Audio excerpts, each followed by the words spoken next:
এবং স্ত্রীদের উচিত স্বামীকে কষ্ট না দেওয়া, স্বামীর হক আদায় করা।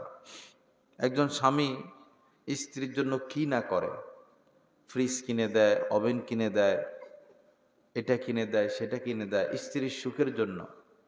কিন্তু স্ত্রীরা স্বামীর সুখ বুঝে না, স্বামীকে সুখ দিতে চায় না, শান্তি দিতে চায় না। হাদিস শরীফের মধ্যে এসেছে, ওই স্ত্রী নেককার। কোন স্ত্রী নেককার?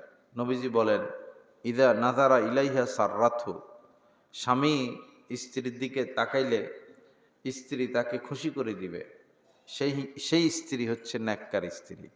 আদেশ দিলে সেটা পালন করবে।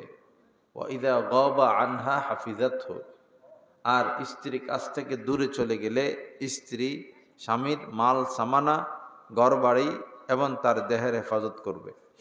এই তিন জিনিস যেই নারীর মধ্যে থাকবে সে হচ্ছে নেককার নারী। স্বামীদের উচিত স্ত্রীদের হক আদায় করা, স্ত্রীদের উচিত স্বামীর হক আদায় করা।